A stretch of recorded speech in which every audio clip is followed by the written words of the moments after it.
Really and truly, cancer nowadays is a chronic disease. It doesn't mean that it's a death sentence. But when you're diagnosed first, it has a huge psychological and emotional impact on you. Mairead Mangan was diagnosed with leukemia 2 years ago, and it was shortly after receiving treatment that she found ARC, a cancer support service that made Mairead feel she was not alone. You talk about the psychological impact. I mean, how devastating was it for you and your family to get that news and to go through it? I suppose, well, I have 2 daughters, and they already lost a parent through cancer, so it was really, this is the emotive part, it was very difficult to try and prop them up during that time, but you had to be very strong. People are very kind on the outside and they say, oh, you look fantastic, and you know that your face is all round and fat and you've lost your hair and your skin is blotchy and you could be 3 times the size as you normally are. So when you come in here, people don't even pass any remarks. So it's actually lovely. You know, it normalises the whole thing. From their 2 drop-in centres here on the South Circular Road and on Eccles Street in Dublin, ARC offers a haven for men and women living with cancer and those who care for them. Okay, close your eyes. Take 3 deep breaths, in through your nose and out through your mouth. Any anxiety that's sitting there, let it go. For Dymphna Smith, the relaxation classes were a revelation. I didn't really think I needed any help, you know, and people were saying, there's no harm to go. Some people who had been in ARC, and also my nurse, the nurse who was helping me through the treatment, and she encouraged me to go.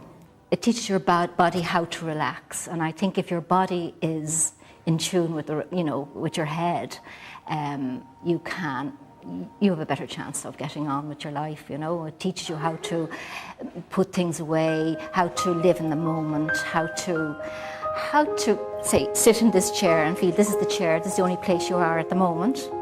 And it helps you to learn that, you know, there's nothing you can do about the future or the past, it's only now. In March this year, you got a significant blow when you were diagnosed with cancer, which I'm sure had really a devastating effect on you as the patient, as well as your family and friends.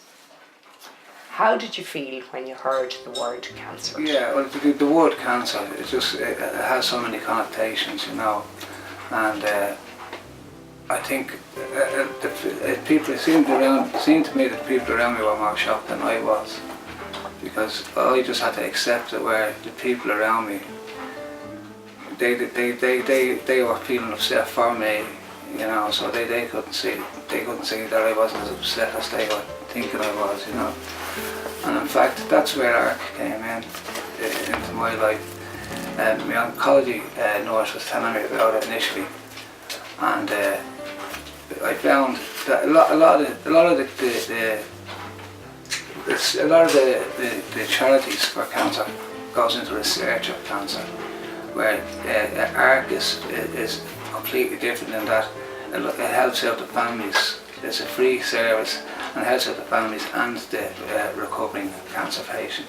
So to me, it was a great help to get into ARC, because, you know, when you hear something like that, you think you're on your own. So to be able to go and talk to somebody who understands what you're going through and where you're coming from, and then somebody that can explain it in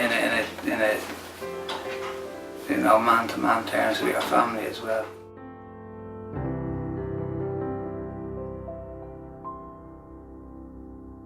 Public funding keeps ARC going, but the recession is having an impact. Our services are totally free for anybody, no matter where they live or where they're being treated. And that's the point you want to make, that the services are free. It's absolutely free of charge to come in here. Yeah. You're relying on public donations to keep these centres open, Barbara. Always. What sort of pressure is that putting the centres under? Well, a lot. And it means at the moment we've had to cut back on some of the services, but the door is always open. ARC totally relies on the generosity of the public. So it's to keep the doors open, so they need a lot of funding, and like everybody to dig deep as 1 in 3 will be diagnosed with cancer and will need the help of ARC at some stage in their life, whether it's them or their family. So please, could everybody dig deep?